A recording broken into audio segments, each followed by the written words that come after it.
Vous faites peut-être partie de ces femmes qui attirent toujours les mauvais hommes, c'est-à-dire ceux qui vont vite partir, ceux qui auront menti, ceux qui ne vous rendront pas heureuse.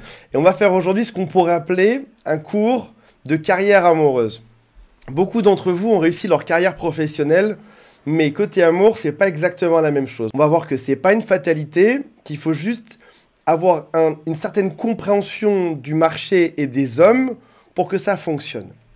On va aussi revoir des concepts de base, et je dis ça en souriant parce que je sais que j'ai beaucoup de mes amies femmes qui regardent aussi ces vidéos, et je vais parler un peu d'elles dedans. Il y a des choses qui sont évidentes, qui sont pour un homme, c'est évident comme écrit sur un panneau en 4x3 dans la rue, et pourtant, pour certaines femmes, je ne cite pas mes amies qui me regardent, je les cite pas, mais pourtant, il y a des choses qui ne sont pas évidentes pour elles. Si vous êtes peut-être un peu comme elles, s'il y a des choses, si vous tombez dans des pièges fréquemment, on va revoir tout ceci aujourd'hui ensemble. Avant de démarrer, si vous le souhaitez, abonnez-vous à la chaîne.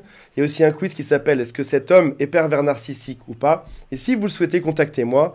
Il y a le lien pour m'appeler qui est juste en dessous. Commençons par un grand classique, les hommes mariés. Si jamais tu es dans une discussion entre femmes et que l'une d'entre elles te dit « J'ai rencontré un mec, mais il est marié », les autres femmes à cette même table auront ce type de phrase qui est « Il ne faut pas y aller pour être solidaire entre femmes ». Ça implique même que oui, c'est attirant, oui, elles y sont allées, et la seule raison pour laquelle elles n'y vont plus, c'est qu'il faut être solidaire entre femmes. Pourquoi est-ce qu'un homme marié est attirant ?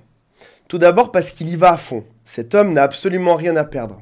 Il y va, il fonce. Il a déjà bobonne à la maison, il a déjà assuré ses arrières. C'est un peu comme un alpiniste qui passe pas en premier. C'est pas le premier de cordée, c'est le deuxième. Il est déjà assuré. Il y a déjà des choses qui sont plantées dedans. Il sait que s'il tombe, il n'y a pas trop de soucis, il sera retenu par une corde. Peut-être aussi qu'il a pas de relation intime à la maison, ou peu, et qui vient compenser. Il trouve ça naturel.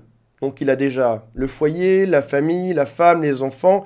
Il lui manque juste un point et il va le rechercher activement. Il drague tout le monde, mais ça t'en sais rien. Parce que toi, il te drague à fond. Sauf qu'en réalité, il en drague peut-être 5 ou 6 en parallèle.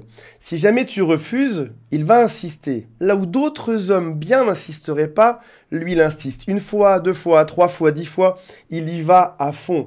Parce qu'il n'a rien à perdre. Si tu dis non, il y en aura une autre qui dira oui. Il joue la probabilité. Il joue les statistiques. C'est comme s'il jouait au casino avec des pièces, sauf qu'il y avait une brouette infinie de pièces devant lui. Il essaye, il y en a bien une qui finira par marcher. Il y a aussi autre chose d'attirant chez lui, c'est qu'il a cette belle énergie d'homme confiant, qui n'est pas réellement le cas. C'est pas qu'il est confiant, c'est qu'il en a rien à faire. Mais vu de loin, confiance et sans en avoir rien à faire, ça se ressemble beaucoup. Il y a aussi un dernier point, dites-moi si l'image vous parle. C'est comme un appartement qui serait déjà meublé. Il est déjà en couple avec sa famille, donc il est capable d'être en couple, donc il est capable d'avoir une famille. Donc c'est un papa prévenant, et tu as déjà à peu près l'image de ce que ça donnerait s'il était avec toi. C'est un peu comme quand tu es un homme seul, tu arrives seul en boîte, personne ne te regardera, tu arrives avec 3 canons au bras, à peu près toutes les femmes de la boîte de nuit te regardent. L'homme marié marque des points intrinsèquement de par son statut. Pourquoi est-ce qu'un homme célibataire, et donc un homme bien potentiellement, serait moins attirant ?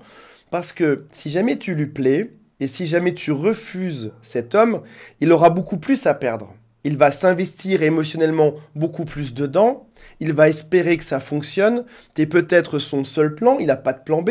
Lui à la maison le soir, il n'y a personne qui l'attend. Il s'investit émotionnellement, et un rejet lui fera du mal à son ego. Ça signifie que si tu le repousses, il aura un petit peu moins confiance en lui le jour d'après. Ce qui n'est pas du tout le cas de l'homme marié. L'homme marié est plus séduisant qu'un homme célibataire, mais l'homme marié ne te donnera rien par la suite. Oui, il y a quelque chose de plus chouette au début, mais par la suite, statistiquement, il n'y a rien qui va se passer. Ce sera juste la catastrophe. Règle numéro 1, quand on est célibataire et qu'on cherche un homme, l'homme doit être célibataire. C'est la première règle à respecter. Deuxième profil de mauvais homme, si on peut dire ça comme ça, ou en tout cas un homme qui n'irait pas te rendre heureuse dans la vie, c'est ce qu'on peut appeler les players, les joueurs. Typiquement, c'est l'homme qui va de relation en relation, Il en a une par soir ou une par semaine, il les multiplie, il est toujours sur son téléphone, il a quelques dossiers en cours. C'est un peu comme si devant une plaque de cuisson, il avait une plaque qui était à feu bouillant, l'autre à feu doux, avec éventuellement une ex qui mijote dans le four juste en dessous. Il a plein de dossiers en cours et il se régale. Il veut juste des relations intimes et quand tu vas lui demander s'il veut s'engager, il va te dire qu'il n'est pas prêt. T'insistes un peu et là il a toujours une bonne excuse. Il sort d'une relation compliquée. Oui, sauf que si tu fouilles un peu, ça fait très longtemps qu'elle est finie cette relation compliquée. Il veut voir comment ça se passe avant de s'engager. Tu dis, tiens, c'est un homme raisonnable. Non, non, c'est ce qu'il a dit à toutes. Il a dit à toutes, je veux passer du temps avant de m'engager. Et finalement, ça mène jamais à rien. Il hésite. Un jour c'est oui, un jour c'est non. Il est jamais tellement dispo. Quand tu veux le voir le lundi, il te répond pas pendant 3-4 jours, puis il va te répondre le jeudi pour te voir dans une demi-heure. Le joueur, le player, c'est pas quelqu'un qui va passer son temps à te repousser, c'est quelqu'un qui va habilement t'attirer puis te repousser. Il y aura toujours une dose d'espoir. Oui, peut-être qu'un jour, on sera ensemble, mais pas tout de suite. Laissons passer un peu de temps d'ailleurs.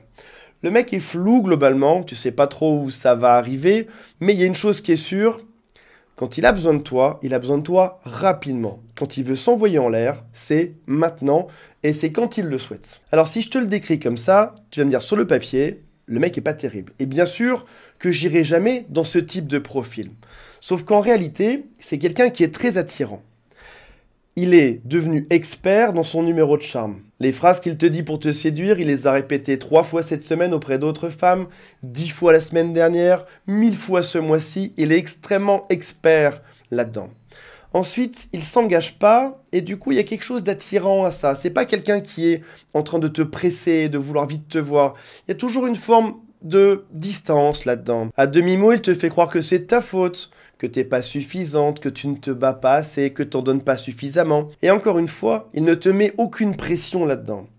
C'est toi qui en viens à lui envoyer plein de messages pour attirer son attention. C'est rare, parce que les autres hommes, ils veulent de toi, ils insistent, et là, t'en as enfin un qui te résiste. Il joue sans enjeu, et forcément il gagne.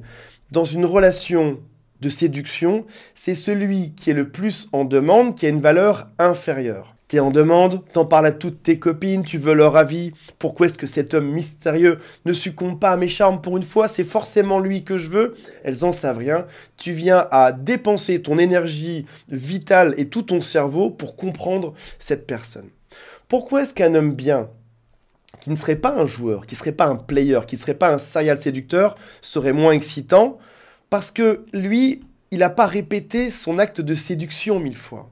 Peut-être qu'il sort d'une belle relation, ils sont quittés depuis quelques mois, il est un peu pâteau, maladroit, les phrases sont pas très aiguisées, il te fait un peu moins rire parce que il n'est pas expert là-dedans. Peut-être aussi qu'il sera un peu plus maladroit là-dedans, il sera un peu plus pressé de te voir parce que lui, il a que toi là-dedans. Il n'a pas 10 derrière, il n'a que toi. Et tu peux ressentir ça comme étant un peu étouffant. C'est lui qui est très en demande et toi qui fais un pas en arrière. Peut-être aussi qu'il est un peu plus timide, peut-être aussi qu'il a peur du rejet, mais encore une fois, comme le profil précédent, homme marié et séducteur, c'est génial sur le coup, mais c'est après que tu payes l'addition. Dans ce qu'on vient de voir ensemble, il y a des choses que tu savais déjà. Et tu as peut-être tenté de contourner les hommes mariés, les séducteurs, les boulets, les mecs qui insistent pour chercher cette perle rare. Mais bizarrement, ça n'a pas marché non plus. Parce qu'il y a quelque chose d'ironique qui ne fonctionne pas dans la recherche de l'homme bien. C'est ce qu'on va voir ensemble. Parfois, une bonne intention, une bonne démarche peut mener au drame et à trouver quelqu'un qui est encore pire. Au quotidien, 99% des hommes qui t'approchent seront les mauvais. De manière générale, plus tu es belle, plus tu es intelligente, plus tu brilles, plus tu attires de monde. Tu attireras des gens qui sont bien et des gens qui sont beaucoup moins bien.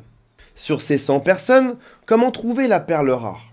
Qui est peut-être un homme un peu plus discret, un peu moins entreprenant, un peu plus timide, un peu plus gauche dans sa façon de te séduire, un peu moins insistant, qui est juste à côté de toi. T'as observé autour de toi en te disant tiens, j'ai peut-être une piste, c'est peut-être celui-là que j'avais jamais trop regardé avant. Mais comme cet exercice n'est pas facile, tu peux te tromper. Oui, cet homme timide avait l'air bien. En fait, non, il était juste détraqué par sa relation d'avant. Il était juste endommagé, il sort d'une longue relation et il est vraiment pas au point dans sa tête, dans son mental, dans sa façon de se comporter. Je choisis un mec qui brille un peu moins, malheureusement il est endommagé, et il finit par m'endommager également, et par me fatiguer. Tu te remets vite en selle, t'en choisis un autre, et si jamais t'accumules les relations sans t'être reposé entre chaque relation, sans t'être soigné, tu risques d'accumuler les blessures. Ça crée ce qu'on pourrait appeler une espèce de fatigue émotionnelle ou une fatigue du couple ou une fatigue de la séduction. Tu te dis, allez, je me ferai plus avoir, je vais les faire patienter un peu plus, je vais augmenter mes tests de sélection, je vais augmenter la durée entre le moment où on se rencontre, le moment où on a la relation intime. Et tu es en train de te créer, pour compenser cette fatigue, tu te crées une carapace qui est de plus en plus grosse pour laisser entrer de moins en moins de gens là-dedans. Mais qui est-ce qui va réussir à les percer ? Malheureusement, encore une fois, c'est les premiers profils qu'on a vus. Les hommes mariés qui vont insister jusqu'à percer ta carapace et te faire céder. Les joueurs, les boulets, ceux qui n'ont absolument rien à perdre. Et ta fatigue te mène au drame. Il y a quelque chose d'important à comprendre là-dedans. Tu dois te reposer, tu dois prendre soin de toi. Laisser passer du temps, par exemple, entre deux relations. Jusqu'à ce que tu retrouves le sourire. Jusqu'à ce que tu sois plus à même de juger qui est le bon profil ou pas. Jusqu'à ce que tu aies l'envie à nouveau d'être séduite, de retenter. Pas forcément par des gens qui vont trop insister, pas par des gens qui sont trop timides. Retrouver une forme d'équilibre là-dedans. Dans cette grande chute en avant, on peut être tenté de trouver un profil de sauveur. Une personne qui est géniale, un homme qui pourrait nous sortir de notre propre vie, nous guérir. Mais c'est pas à lui de faire ça. C'est à toi de te soigner, de prendre soin de toi entre ces deux relations, pour retrouver l'équilibre. Parce que si tu trouves ce profil d'homme brillant, un peu trop beau pour être vrai, un peu trop sympa pour être honnête, tu vas t'accrocher à lui en te disant « mais ça y est, c'est lui, il pourrait me guérir, me sortir de ma propre vie et me rendre heureuse ». Tu l'aimes, tu tombes folle amoureuse de lui, sauf qu'en réalité, au bout de quelques mois, c'est un drame permanent. Le mec est par exemple pervers narcissique ou manipulateur, ou alors il te trompe. Et tu as toujours cette idée en toi que c'est le bon parce qu'il pourrait te sauver. Finalement, il pourrait t'aider à retrouver ton identité, ce qui conduit à une forme de déni. Oui, on se dispute très souvent, mais je suis très amoureuse de lui. Mais il est très beau, mais il est très riche, mais il est puissant, mais il est drôle, mais on a des relations intimes qui sont incroyables. Oui, mais je me sens vivante à ses côtés. T'es juste dans une immense fatigue qui te mène à trouver la mauvaise personne, être dans le déni par la suite. Prends ton temps entre deux relations, soigne-toi pour ne pas aller vers ce type de profil. Cinquième profil qui ne va pas non plus, c'est celui où tu te dis, il a un potentiel de changer. Je peux le sauver, il va changer, il y a juste 10% qui vont pas. Oui, mais de manière réaliste, si ça fait quelques mois ou quelques années que tu es en couple avec lui, est-ce qu'il montre des signes de changement? Est-ce qu'il est capable de changer? Il y a des gens qui peuvent te dire « oui, je vais changer », mais ils n'en sont pas capables. C'est comme des promesses d'alcoolique. « Oui, oui, je vais arrêter de boire ». Et quand il te le dit, il y croit. Sauf qu'il ne change pas. Il continue dans ses vices. Est-ce qu'il est capable? Est-ce qu'il en a la volonté? Sois patiente, prends ton temps et surtout ne sois plus dans la réaction. Passe du mode réactif au mode observatrice. J'observe ce qui se passe autour de moi pour prendre les bonnes décisions par la suite. Je prends mon temps. En amour, comme dans plein d'autres domaines, le temps est souvent la solution. Je prends mon temps pour sélectionner la bonne personne. Je me renseigne et j'avance avec prudence. Je fais un pas et j'attends que l'autre fasse un pas également. Voilà mes amis, j'espère que ça vous a intéressé et on se retrouve prochainement. Salut à tous, bye.